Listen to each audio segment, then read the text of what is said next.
This is NDTV, and you're watching NDTV 24/7.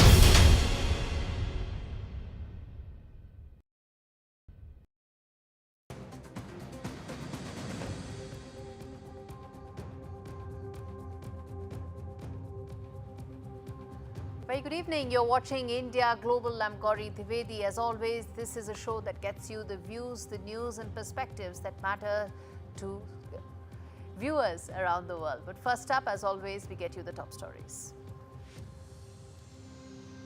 The Ivy League dream for Indian students look more distant than ever before as uncertainty and confusion grows. Trump administration looks to crack down on foreign students. Question remains, will they actually mine social media handles of foreign students?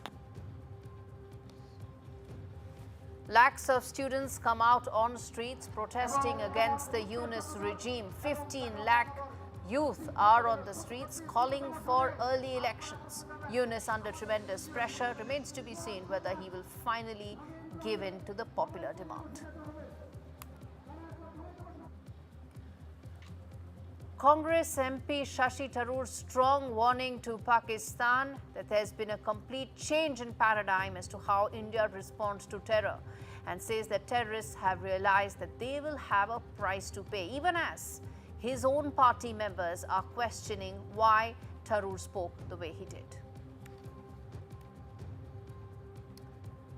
Shocking news coming in from Iran, where 3 Indians are reported missing. India urges Iran to urgently trace and ensure the safety of 3 of its nationals. Well, another big disappointment and failure for Elon Musk as its Starship fumbles for the 3rd flight in a row. SpaceX Starship rocket explodes during test flight. This comes just days after Elon Musk said that his companies need his attention 24/7.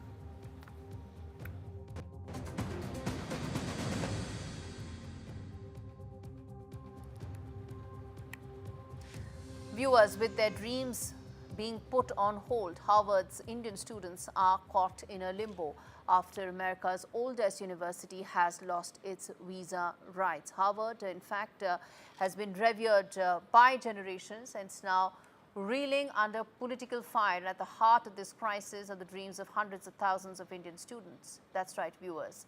The US Department of Homeland Security has stripped Harvard of its SEVP certification, essentially barring it from enrolling international students for the current academic year. But this is not just about Harvard. This is far bigger than that. There are 6 lakh Indian students who apply for F1 visas. All of them are not going to Harvard. There are 3.3 lakh of them which are currently studying in the US. The growing perception that is there in the US right now is under Trump administration that foreign students are not welcome. International students, they may be contributing to the American economy, but still the numbers don't seem to add up when it comes to the Trump administration. Their futures hang by a thread. For many, this journey starts with sleepless nights and tight budgets. 30,000 rupees for service fees, 15,800 for the DS-160. Endless interviews, stress and sacrifice. We're talking about one specific case, but there are many such. And remember, in the last 24 hours, there have been conflicting reports, but very disturbing ones that indicate that there could be a complete pause on all visas that may be granted to foreign students. And that, of course, is, as I said, conflicting reports, but extremely important because India does send a very large number of them. The rules have turned ruthless. In fact, in one particular case, if your visa is at risk, well, then you speak against America. Online deportation looms. The cost of free speech, well, everything. For perspective, let's take into account how much an international student actually pays to study at NYU. I'm just putting out one case study for our viewers to understand the scale at which international students, including those from India, contribute to the American economy. And look what they're getting in return. They're getting uncertainty, confusion, and a complete lack of idea as to whether their future is secured or not. On your screens are some of those numbers. The amount of money that they pay to study, how much of it is non-refundable, how much of it is in phases, and all of it, of course, I wouldn't say it's down the road because, as I said, some reports are conflicting, but it does add to confusion. It does add to the kind of uncertainty that's looming. And on that note, in fact, I want to quickly put forth some of the big questions that we are asking on this debate when it comes to about whether Ivy League is now all about shattered dreams, delayed visas, and visa disappointments. I'm going to put that out for our viewers. Is the Trump administration, that's the first key question, is the Trump administration actually killing the American dream? It looks like that because there are, as I said, serious concerns regarding it. Next up, will social timelines actually now be scanned before academic transcripts? There are some reports that indicate it may be so. If that is the case, then look at where all the resources are actually going. They're not going into finding the top talent, they are going towards actually mining social media handles. Can America be made great without skilled Indian professionals? Simple question. At the end of the day, look at the number of American CEOs powering, the Indian American CEOs that are powering the American economy. Is this the end of the Ivy League dominance? And lastly, what recourse do Indian students have if their visas are denied? They're admitted, accepted in terms of their admission formalities completed, visa formalities not. Where do they stand? What is their recourse? To answer that, let me quickly now get in Aditya Surti, who is an immigration attorney, joining us live from the US to talk more about how things are likely to unfold. Do we have Aditya join us? Okay, let's quickly get him. Okay. Aditya, good to have you on the show. Thank you so much for taking out the time to speak to NDTV. Let me start by asking you that while there is no official word on whether there is a pause on student visas by the American administration, there are reports indicating some of it, but it has added to another level of and a layer of complexity and uncertainty for students, isn't it? What should their recourse really be in times of such great anxiety and insecurity? Okay, it's a pleasure. It's a pleasure that I'm here on this platform. Well, let me make a couple of quick comments before I respond to that question. The first issue is that you have to understand the background of where the Trump administration's current policy as it relates to student visa revocation stemmed from. So the background of all this is laid in the 1952 law that basically says that the Secretary of State has broad discretionary powers to revoke student visas if they feel that the issuance of student visa is contrary to national policy interests. Now, what the current administration has done is that it has used this law to randomly and rampantly revoke student visas. There are two particular categories of student visas that we have observed which are being revoked. One is the pro-Palestinian advocacy group, students who are involved in protests across the country, which this administration deems is adverse to its national policy interests. So those students are at the risk of losing their visas or getting their visas revoked. And the second category of students are those students who are who have some kind of a minor criminal infraction on the record. And we are talking about infractions. We are not talking about like actual crimes. So even if a particular student may have an infraction as minuscule as a traffic violation, then that student is facing a problem. What we as legal practitioners have been actively doing is filing lawsuits across the country, seeking injunctions against the revocation of these visas. And the other alternative is to procure the student status by filing reinstatement applications.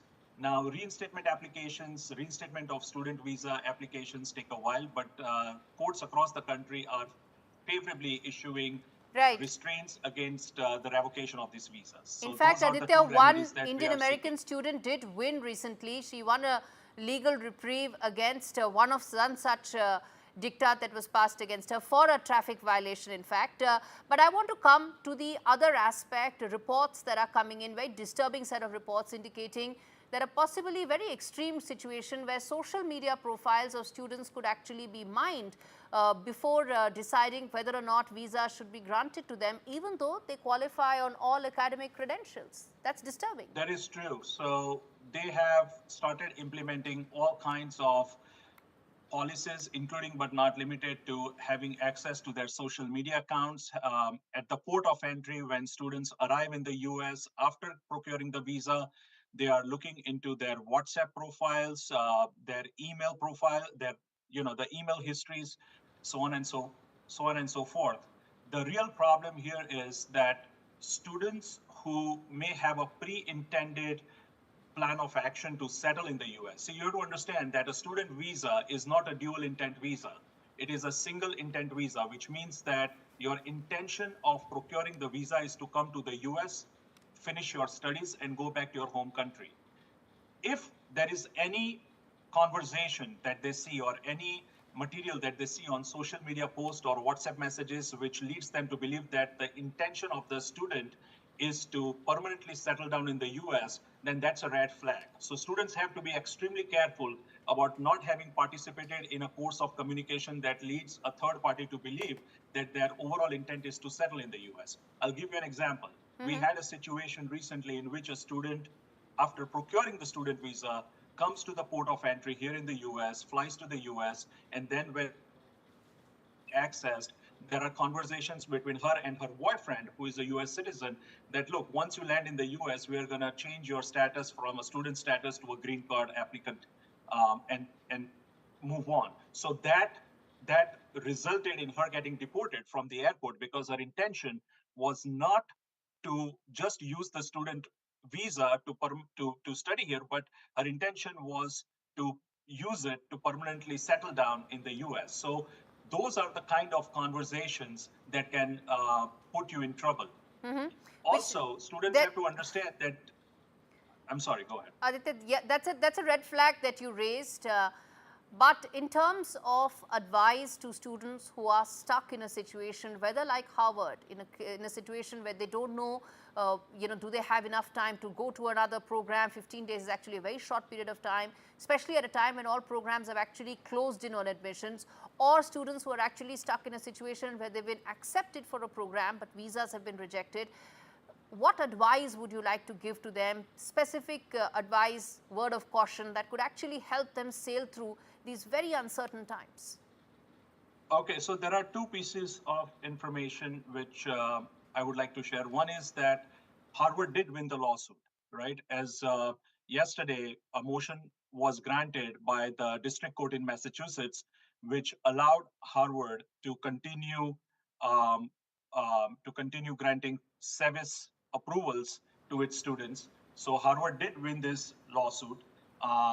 Secondly, students have to be cognizant of the fact that if they are coming to the US under the current administration to pursue an education, they are taking certain risks. And the biggest risk that they are taking is being at the mercy of the university's support. See, Harvard won the lawsuit because Harvard in itself initiated.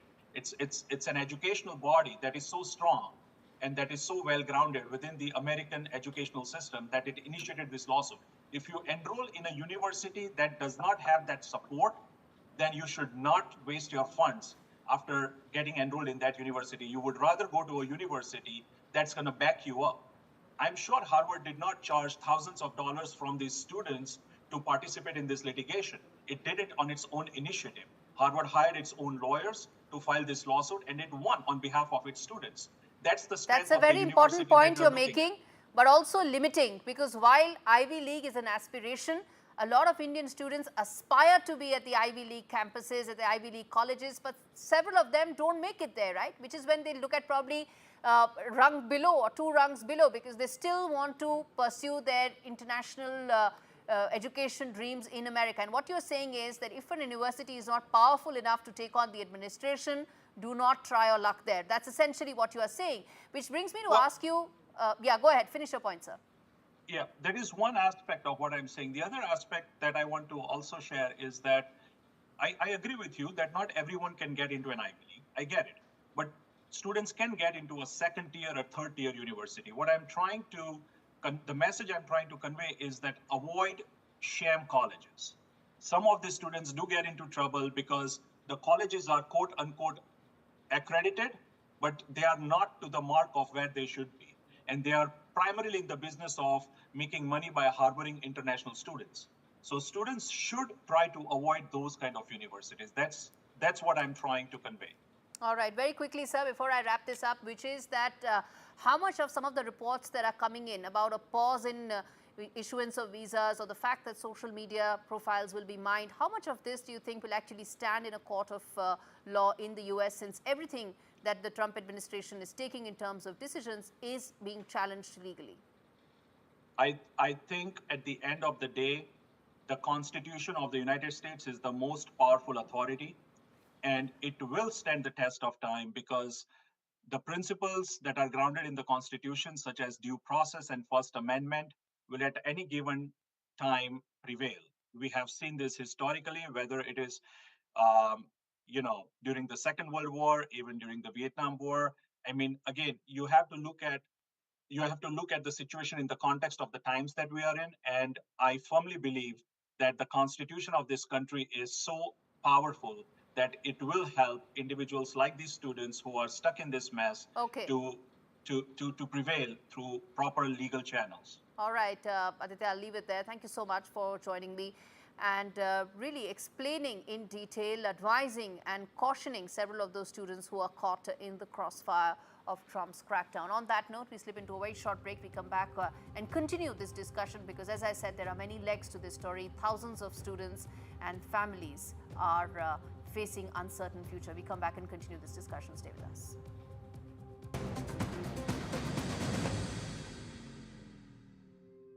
Just sorted my guaranteed over 50 plan with Sun Life. There's even a cash payout. Nice one. It's given me the confidence to look after myself. I've started learning jiu-jitsu. Come on! Search Sun Life Plan today and get a free gift card. For such gentle souls, working donkeys in the Middle East lead terribly hard lives. For such trusting animals, donkeys are too often abused and exploited. These sensitive, loyal animals often suffer the cruelest pain. This is the hard, painful life that donkeys in Egypt, the West Bank, Israel, and Gaza have to endure. Too often, it's not only a hard life, it is also a short one. But there is something you can do to make their hard lives much easier. Please call Safe Haven for Donkeys on 0800 144 5802 or go online and give a life-saving gift of just £2 a month. Safe Haven for Donkeys is dedicated to transforming lives in the region. Your gift means our mobile vet clinics can provide emergency treatment for injured donkeys. We heal wounds and ensure donkeys aren't suffering. We also work with local communities, helping them to look after and cherish their donkeys. You'll help make sure there's always a place at our sanctuaries for abandoned and abused donkeys who have nowhere else to turn. Please call 0800 144 5802, text SAFE4 to 84902, go online or scan the QR code and give just £2 a month and help change a donkey's life today.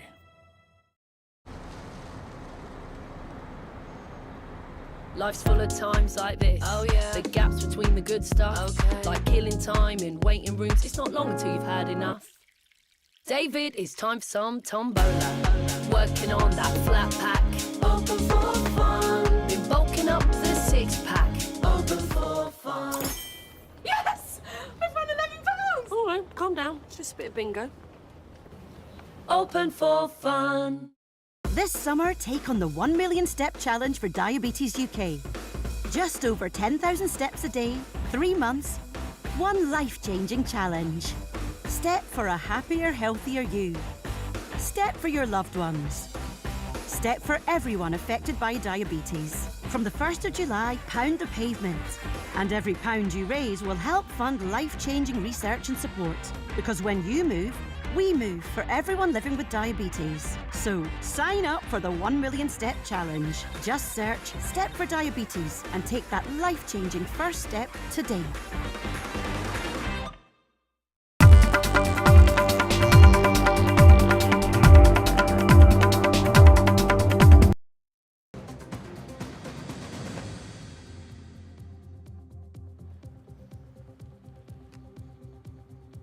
Viewers, we come back to discuss one of the biggest stories, which is the Ivy League dreams of thousands of Indian students, which are now facing visa nightmares.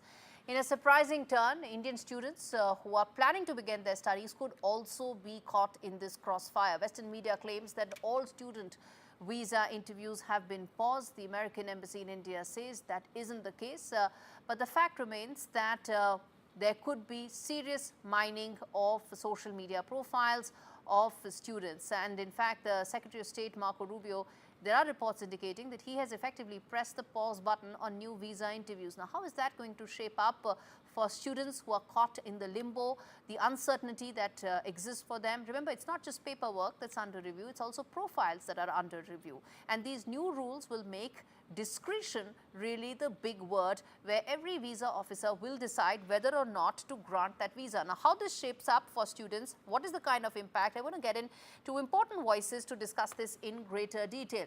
Michael Wildis, who is an immigration lawyer and managing partner, joins me live, along with Mr. Naveen Chopra, who's founder chairman of the Chopra Group, company that actually advises a lot of students to actually go outside. And in fact, Mr. Chopra, let me start with you. As things stand right now, you advise a lot of students to evaluate opportunities in the US. A report like this, a policy decision like this, is bound to put thousands of students and their careers at risk. No visas being granted. Well, I mean, this is true partly because most Indian students, when they're applying to any destination, including to the United States, will have some fallback option in terms of applying to a couple of universities in maybe one or even two additional countries.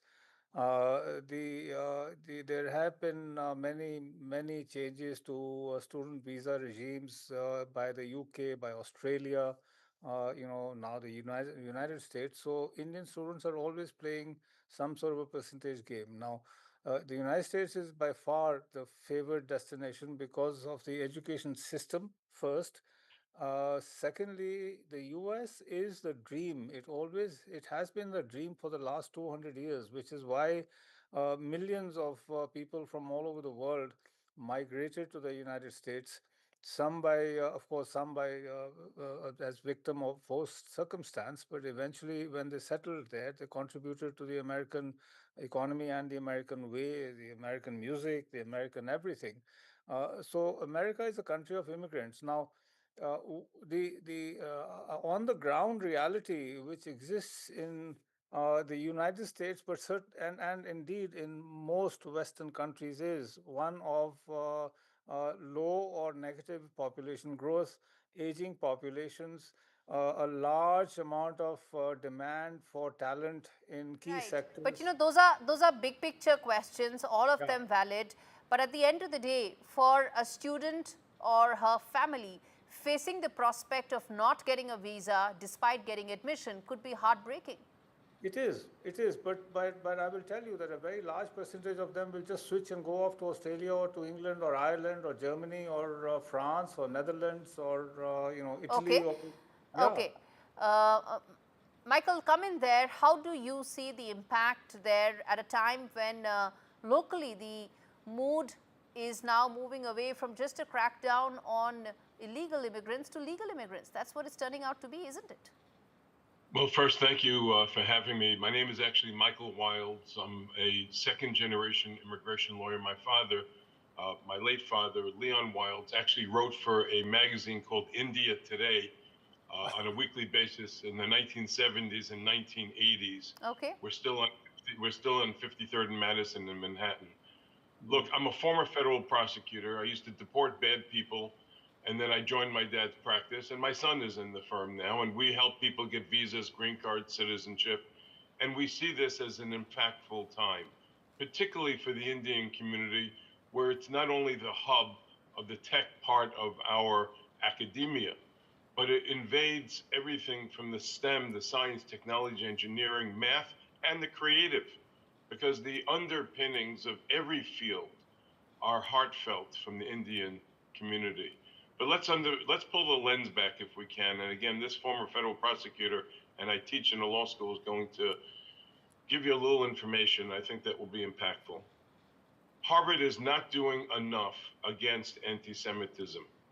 And the president is pushing pressure points to make sure they do something. Now, your viewership may not know this, but everybody's emails and social media is being taken anyway from the State Department when you make visa applications. So they have the information. And they're pushing buttons, as the last speaker that you had on, that are proper. A F1 student visa is not a dual intent visa. Therefore, if you're going to cause harm, that we're not talking about publishing your opinion. You're allowed to have an opinion for or against anything you want, but you're not allowed to stop Jewish students from going into school. Absolutely. You're There's no not allowed- debate there, sir. There's no debate, which brings me to ask you quickly that Sure. while Harvard may not be doing enough to crack down on anti-Semitism, it's the students, like thousands of Indian students, who are caught in the crossfire. They didn't do any of Right, but this, but they are the ones bearing the brunt. I agree, but it's unfortunate, and it is a pressure point, because the F1 student visa is in the weakest station of the lexicon of visas, and it's up to the Indian community to find other schools that do not have this kind of experience, to either change their status if they're caught in the crosshairs, as you indicated, or for other impending students that want to come to go to schools that permit proper discourse for all students. This is not an entitlement to get a student visa. And Indeed. It's not unfortunate just for the Indian community, it's unfortunate for the world around us. And the shame of all of this is that these are the buttons left to the president to have to push Right. in an area of academia. And let's not forget, these students need to find a way to onboard into Absolutely. the workforce. And it is an important community to at least enfranchise and educate how they can navigate around these Absolutely. times. All right, I'm going to leave it there. Thank you so much, gentlemen, because this is a story that I'm going to keep coming back to simply because it impacts thousands of students and their families. Thank you so much for joining me today on India Global. On that note, viewers, it's time to slip into a very short break. We come back with lots more on the other side. Stay with us.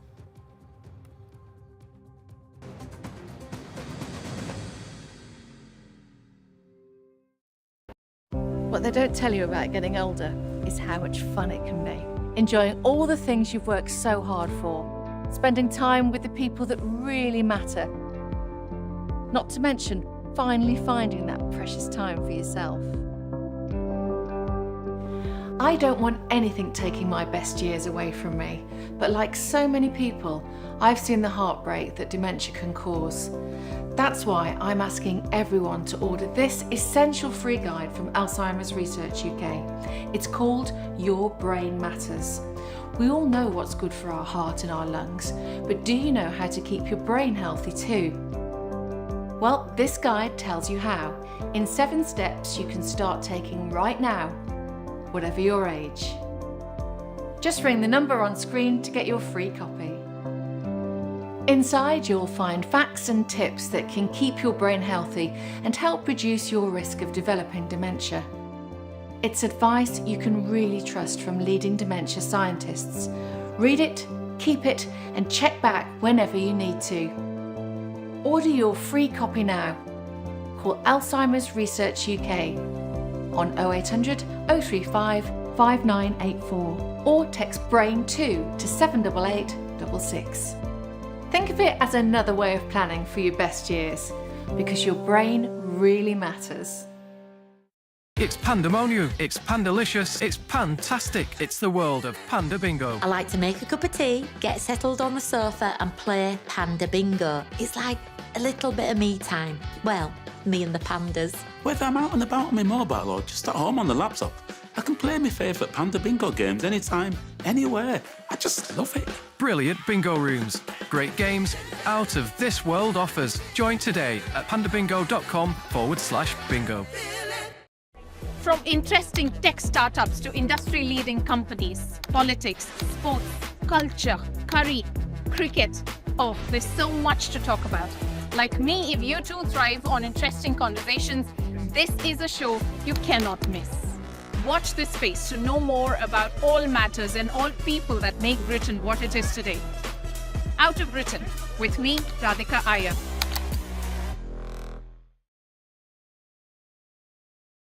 In today's interconnected world, India's voice is more crucial than ever. When India speaks, the world listens.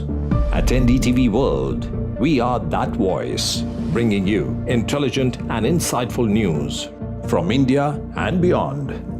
From geopolitics and diplomacy to economic shifts, migrations, tech disruptions, and the stories of our diaspora. We cover the news that shapes our global future. NDTV World.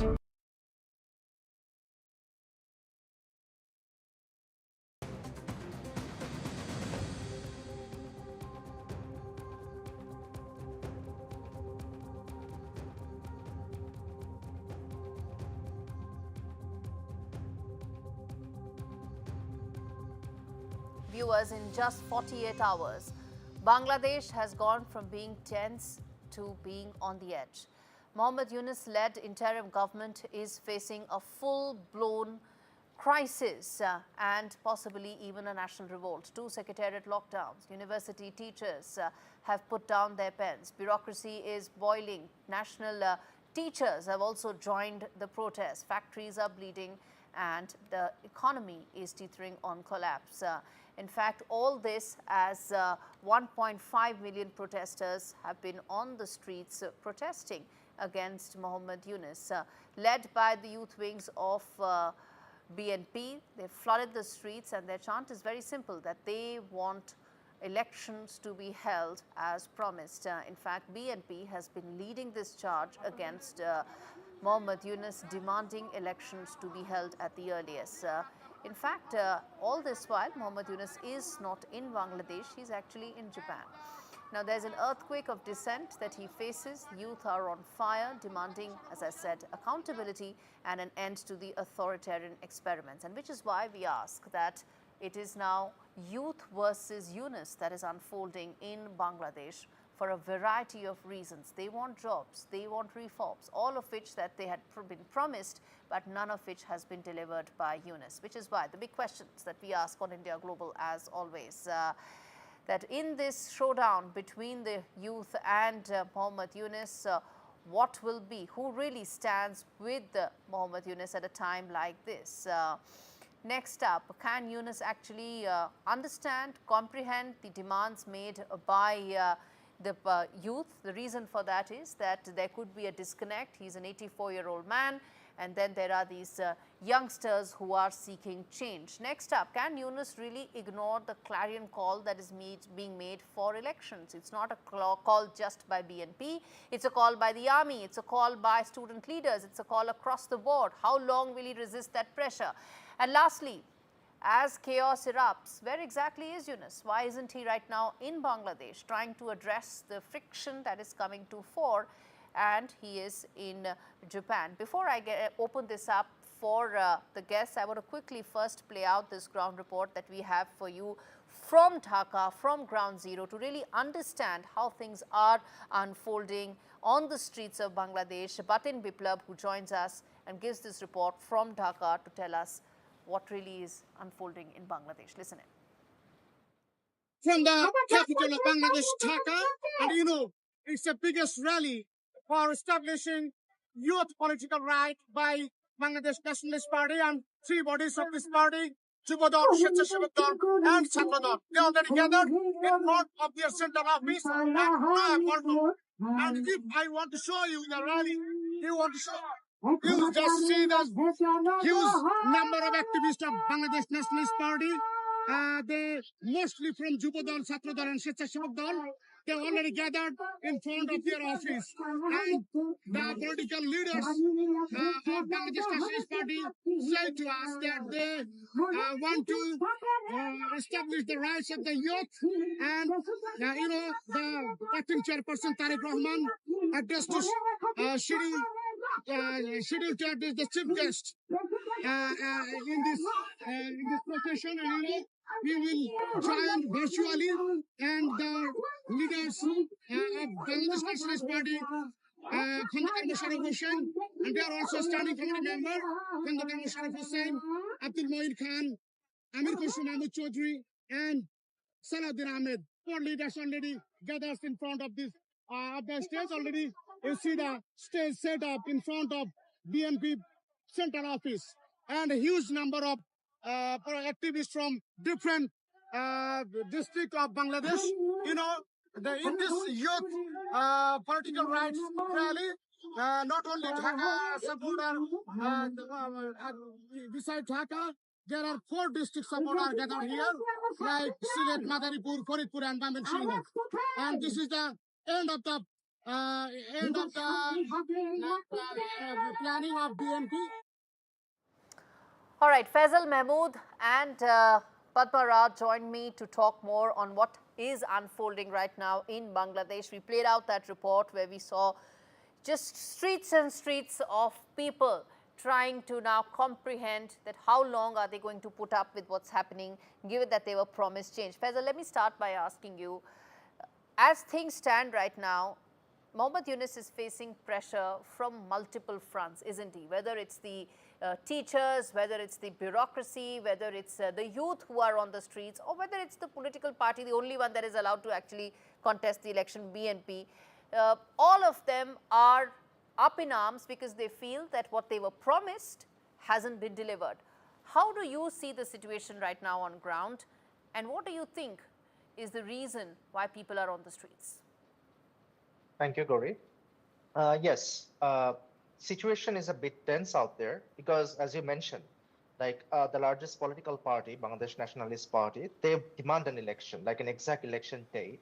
And they're showing their organizational power on the streets of Dhaka because, they have mustered this huge, large crowd in the center of Dhaka to place just one demand, like declare an election date. That's their basic demand.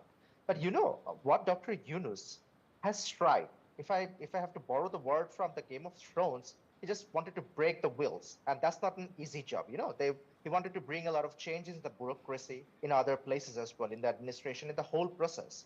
And there is resistance from every quarters because people want this status quo to be maintained because they don't want these systems to be changed. And Dr. Yunus, before declaring an election, he wants this change to take place because he believes that if there is a status quo and an election will take place, then nothing will actually change. So that's why there's sort of like a standoff. But again, Dr. Yunus has declared that the election will take place between January and January and June. So there's a 6-month gap. But the political parties led by BNP, they are not convinced. They want an exact election date. And there is the actual standoff because without an exact election date, they're sort of like they're feeling agitated, because in the past 1 decade, there was no proper election. And BNP is sort of like scared that when will the next real election will take place. So that's why they're agitated. Okay, so that seems to be a very simplified explanation to a complex problem. One is, of course, pressure from BNP, which played a very important role in the churn that actually led to Mohammad Yunus coming to power. But Padma Rao, come in there in terms of how things are unfolding in Bangladesh. Pressure points are multiple, and let's take those visuals. Let's play that out once for our viewers. In terms of even if you say 1.5 million people on streets, maybe an exaggerated number, but it still indicates the extent to which people are unhappy with Mohammad Yunus and the promises he made. Thank you, Gauri. Thank you for having me. I'm sorry if you hear a beep, but I don't have electricity where I am. I agree with Faisal, that these are primarily three groups that are close to the Bangladesh Nationalist Party, which hopes to win an election because it's been out of power for very long. Sheikh Hasina has been sort of prominent in rule, and she was driven out of the country. Now, it's important to remember, who are, when we say that these are students' groups, let's not forget that it was a students' group movement primarily that propelled Mohammed Yunus to the role of interim advisor to start with. So now what happened to those students? Now those students are now a political movement, a fledgling political movement called the National Citizens Party of Bangladesh, or National Citizens Movement. And that is, those are the people who wanted him to be the interim advisor. So my personal reading of this delay in the elections is because, they are a fledgling movement. If elections were to be announced in December, then they would not be able to consolidate themselves as a political organization vis-a-vis, the huge BNP, and of course the Awami League is out of the picture now. So I think that what they're trying to do is buy time to, hold the elections and also be able to hopefully compete in those elections, and perhaps, who knows, even with Professor Mohammed Yunus as their candidate. So I think that is what is happening, but I would really be interested in knowing, perhaps Faisal could enlighten us on who exactly are these groups, Faisal. When we say students, yes, there are a lot of civil rights activists, there are a lot of lawyers, there's certainly a lot of stuff that has gone wrong in Bangladesh. The elections were not announced within 6 months of Professor Yunus taking over in August last year. So if he now pushes it forward to January to June. In fact, there's a statement that's coming from Mohammed Yunus, who is in Japan right now, and he has in fact said that general election will be held in Bangladesh by June next year under any circumstances. Yes, that's what he has said. That's what I'm referring to, Gauri. Yeah, and in the backdrop of that, it is unclear as to whether he's actually responding to the pressure that's happening on ground or not. But Faisal, respond to... Yeah, no, you've been speaking, but yeah, 10 seconds, yeah. If I may just finish, please. I just wanted to say that if he is serious about holding elections, January to June is too vague a period. Perhaps it might help if he were actually to name a date, because I think that is what the BNP is waiting for. And when, we say students groups on the streets, then I'd really like to know, I'd be interested in knowing the exact composition of these students groups. Okay, Faisal, respond to that very quickly. Which are these students? Which are these students? These are the youth wings of BNP. Shetcheshebok Dal, Jubo Dal, these are like the youth wings of BNP. That's it. Yeah. Okay, I'm going to leave it there. Thank you so much, both of you, for joining me. As far as how Bangladesh is unfolding, well, viewers, bottom line really is that while Bangladesh remains on the edge, Mohammed Yunus has booked a window seat to Tokyo. Yes, when teachers strike, civil servants revolt, and 1.5 million protesters flood Dhaka, the interim Prime Minister decided it's the perfect time for cherry blossoms. Mohammed Yunus, remember, is caught between competing demands for reform and elections. He promised both of these when he came to power last year. But it's the youth of Bangladesh that feel most shortchanged. Remember, Yunus came to power ostensibly riding a student revolution, and with no change on ground, a worsening economy, which has led to shrinking opportunities, the youth of Bangladesh are demanding answers. And in fact, with an impending showdown with the army, Mohammed Yunus is running out of time, or at least that's what it seems. And while there is still no clarity as far as when that election schedule will be announced, saying it would be as early as June next year will hardly assuage any of the frayed nerves. The reason why people are on ground is because they need answers. Vague references will not satisfy them. On that note, a quick break. We come back with more stories on the other side.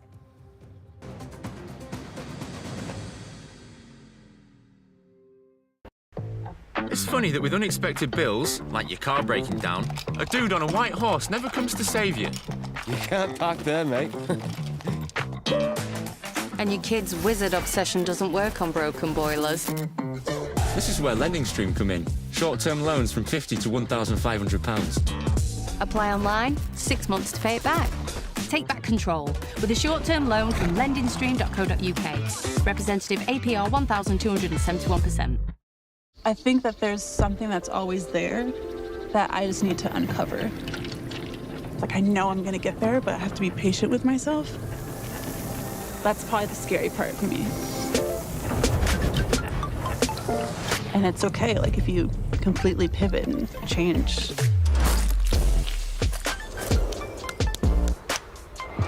You know, you have to be comfortable with that. Sun's out, fun's out. At Tesco Mobile, our deals will help you get the most out of summer. Get a SIM with 100 gigs of data for just £16 a month with Club Card prices. And what's more, we'll help you save on your summer activities by collecting £20 worth of Club Card points too. How you choose to spend them is up to you. It pays to be connected. Search Tesco Mobile. Every little helps. It's been a difficult year for our family. We're finally going through my Tom's things. They love music. I want to make him proud, and that starts by making sure our son is protected. Welcome to British Seniors, the UK's #1 rated provider of over 50s life insurance. How can I help? Hi, I'd like a quick quote. You've come to the right place.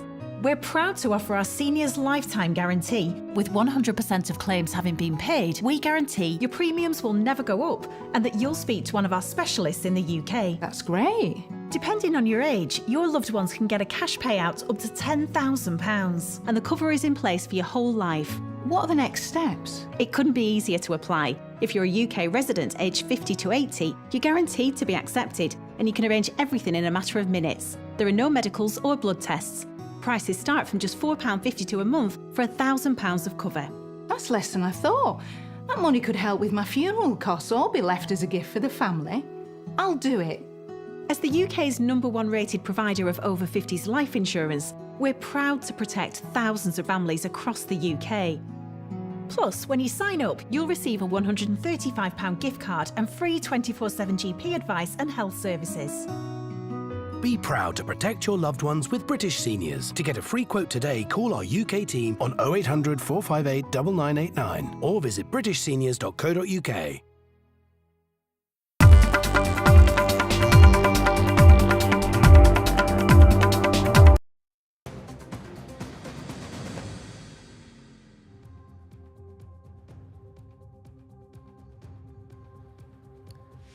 Terror will be met with a price. Those were the thunderous words that came in from Congress MP Shashi Tharoor, and this time the world heard them loud and clear in Panama City in a fiery address soaked with grief and fury. In fact, Shashi Tharoor slammed Pakistan in no uncertain terms for decades of exporting terror. From Mumbai to Pulwama and now to the blood-soaked soil of Pahalgam. We've mourned, we've pleaded, no more, India has acted. That's what Shashi Tharoor said, citing bold strikes across the line of control and deep inside Pakistan's heartland. Pakistan's terror factories are no secret. Even Western agencies had real-time intel during 26/11, yet not a single mastermind behind the massacre had faced justice.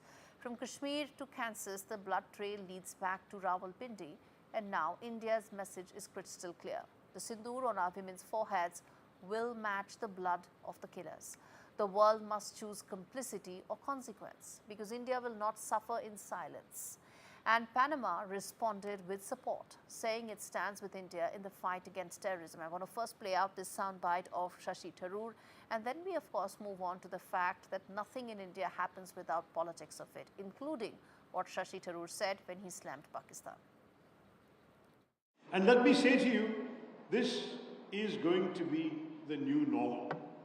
Our Prime Minister has made it very clear. Operation Sindoor was necessary because these terrorists came and wiped the sindoor off the foreheads of 26 women by depriving them of their husbands and their married lives.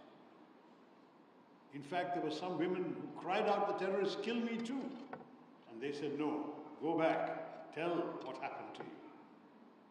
We heard their cries, and India decided that the color of the sindoor, that vermilion color on the forehead of our women, will also match the color of the blood of the killers, the perpetrators, the attackers. That was Shashi Tharoor, part of the global diplomatic outreach of India, where it's telling all important 32 countries around the world why India acted, why Operation Sindoor happened, because there was a Pahalgam terror attack. And as Shashi Tharoor spoke, he won applause, he won solidarity and unity from several of these countries where he visited. He also got brickbats from his party. The Congress, in fact, hit back saying that Shashi Tharoor seems to be speaking from the same sheet as BJP spokespersons. As I said, viewers, there's politics over this as well, and that's exactly what happened. Udit Raj, the man you are seeing on the other end of the screen, spoke against these comments, saying that Shashi Tharoor doesn't speak like an Indian member of parliament, but more like BJP spokesperson. Listen in. Shashi Tharoor जी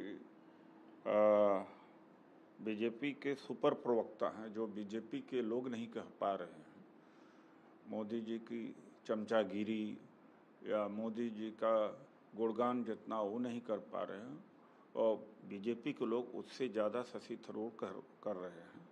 शशि थरूर को पता है कि पहले की सरकारों ने क्या किया। पहले की सरकारें ढोल नहीं पीटती थी। सेना की कार्रवाई का लाभ लेने के लिए कांग्रेस पार्टी उसको पब्लिक डिक्लेयर नहीं करती थी। The spotlight is now on securing an interim trade arrangement between India and the US before finalizing the first phase of their bilateral trade pact. Source-based information seems to suggest that both sides are aiming to reach some sort of a broad trade framework by the 25th of June, ahead of the 9th of July deadline, when the US may reinstate a 26% reciprocal tariff on Indian goods. That tariff, imposed on 2nd of April, is currently suspended. Until then, Indian exports continue to face a standard 10% baseline tariff. Now, the urgency reflects both countries' intent to avoid renewed trade friction, keep up the momentum under the India-US Compact framework, which focuses on advanced technology and several other aspects. How soon can that happen? What will be the shape of this? And why this has larger ramifications? Foreign Secretary Vikram Misri is in the US, and to decode all that, my colleague Mohammad Ghazali joins me on the show. Now, Ghazali, this is an important meeting that's taking place. We spoke about it yesterday in terms of the expectations of it. Some positive developments and reports indicate that maybe more than incremental progress has been made. Talk to us. What are your sources telling you? See, there is a timeline of the events which are happening. Like last week only, the Special Secretary of Commerce Ministry, Mr. Rajesh Kumar, who is also the Chief Negotiator, he concluded his visit to United States after negotiating with his counterparts in the US Trade Department. We also know Piyush Goyal, the Union Commerce Minister, he had paid a few visits to United States. Also, Union Finance Minister Nirmala Sitharaman also visited US this year after Prime Minister Modi's visit in Feb earlier this year. So, all these ministers, all these chief negotiators from the Commerce and Finance Ministries are visiting and negotiating with their US counterpart for a bilateral trade agreement. But what is the recent development is that India and US are looking forward for an expected interim trade agreement between the two countries by 25th of June, because we know that that 26% reciprocal tariff which US had imposed has been paused till 9th of July, and after that perhaps it will kick in again. But before that, interim agreement will give a blueprint of what the final BTA between India and US could look like. And we are also learning that a team of US experts or diplomats related to the commerce sector, the commerce ministry there, they are also expected to visit India, and this progress of discussions will move forward once they visit India and meet their counterparts in Delhi. All right, Mohammad Ghazali, we leave it there. Thanks much for speaking to us. Well, viewers, at the end of the day, it's important to point out that Misri's meetings are a follow-up. In fact, he also met US Undersecretary Jeffrey Kessler to explore new opportunities under the India-US Compact Initiative, which was launched during Prime Minister Modi's visit to the US earlier this year. And these meetings are seen as a follow-up to the momentum that both sides have been able to break and build in terms of the trade opportunities that they have identified. All right, shifting focus now to SpaceX. Well, it launched Starship on its 9th test flight, a crucial test mission after 2 previous failures. The flight, in fact, started smoothly, but Starship encountered some issues in orbit. The first stage Super Heavy booster exploded shortly before its expected splashdown, and fuel leaks on the upper stage vehicle caused it to spin uncontrollably before its planned re-entry through Earth's atmosphere. Now, this comes at a time when Elon Musk has made announcements that his companies need him back 24/7. There have also been comments that he made about a month back that he would now be going back from DOGE to his companies. So he wants to go back to running his companies, but at this stage there are back-to-back failures that he needs to address. Maybe he needs to spend even more time on his companies and less on any other political agenda that may have occupied his mind earlier. All right, on that note, completely timed out in this edition of India Global. Thanks so very much for watching.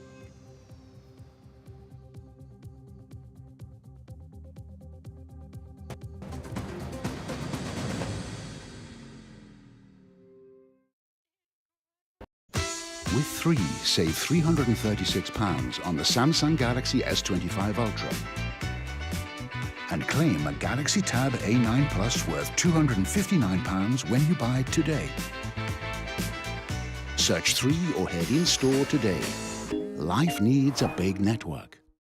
In People's Postcode Lottery's June draws, you could win a share of £17.8 million. For the chance to win, sign up before midnight on the 31st of May. When I woke up, they said, Alyssa, you've got leukemia.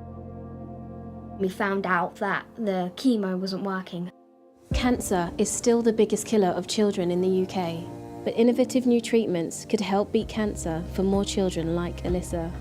I'm cancer-free now. Text, call or search to give £3 a month and help build a new children's cancer centre at Great Ormond Street Hospital. So together, we can save more lives. I bought cars on finance, so I've made my claim. If our lenders charged hidden commissions, then I've made my claim.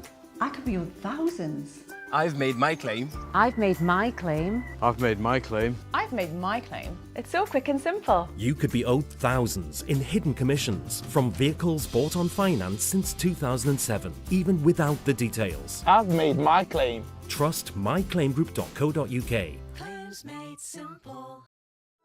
For such gentle souls, working donkeys in the Middle East lead terribly hard lives. For such trusting animals, donkeys are too often abused and exploited. These sensitive, loyal animals often suffer the cruelest pain. This is the hard, painful life that donkeys in Egypt, the West Bank, Israel and Gaza have to endure. Too often, it's not only a hard life, it is also a short one. But there is something you can do to make their hard lives much easier. Please call Safe Haven for Donkeys on 0800 144 5802 or go online and give a life-saving gift of just £2 a month.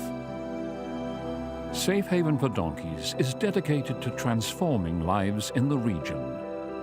Your gift means our mobile vet clinics can provide emergency treatment for injured donkeys. We heal wounds and ensure donkeys aren't suffering. We also work with local communities, helping them to look after and cherish their donkeys. You'll help make sure there's always a place at our sanctuaries for abandoned and abused donkeys who have nowhere else to turn. Please call 0800 144 5802, text SAFE4 to 84902, go online or scan the QR code and give just £2 a month and help change a donkey's life today. Just sorted my guaranteed over 50 plan with Sun Life. There's even a cash payout. Nice one. It's given me the confidence to look after myself. I've started learning jiu-jitsu. Come on!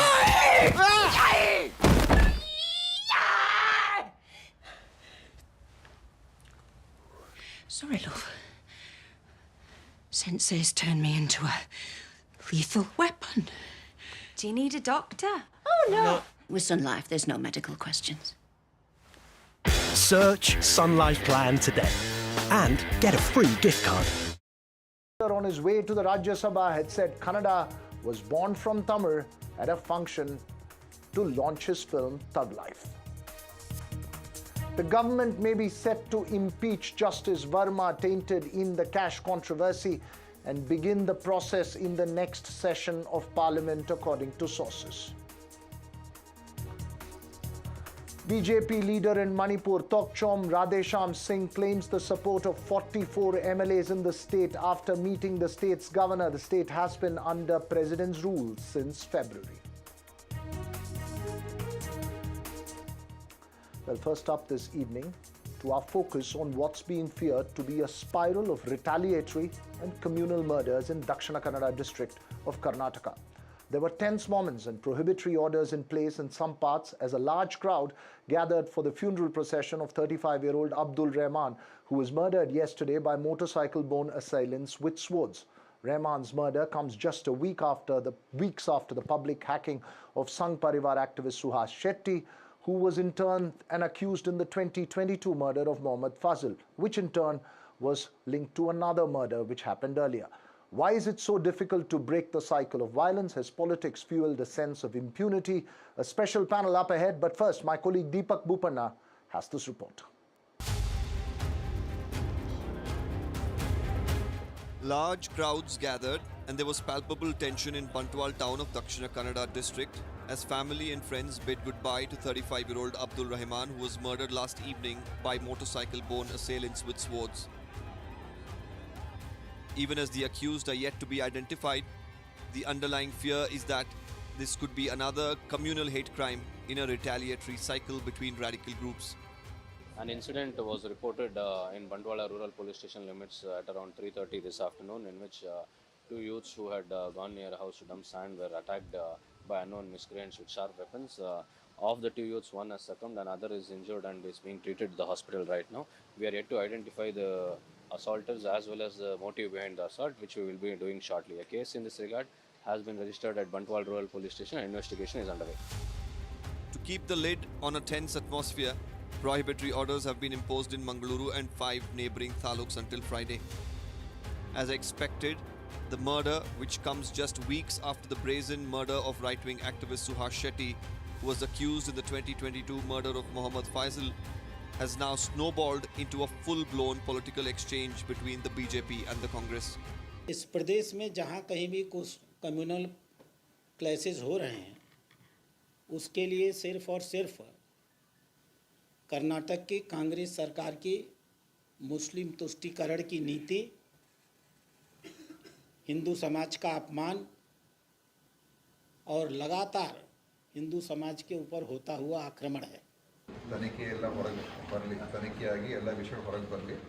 ಯಾಕಂದರೆ ನಾವು ಭಾರತೀಯ Janata party ಥರ ಪ್ರಚೋದನಕಾರಿಯಾಗಿ ಮಾತಾಡ್ತಕ್ಕಂಥ ಜನ ಅಲ್ಲ. ಅವರಿಗೆ ಲಂಗು ಲಗಾಮ್ ಇಲ್ಲ ಅವ್ರ ಬಾಯಿ ಮೇಲೆ. ನೀವು ನೋಡಿದ್ದೀರ ಯಾವ ರೀತಿ ಮಾತಾಡ್ತಾರೆ ಅಂತ. ಅವರ ಸಂಘ ಪರಿವಾರ ಮತ್ತು ಅವರ BJP ಪಕ್ಷ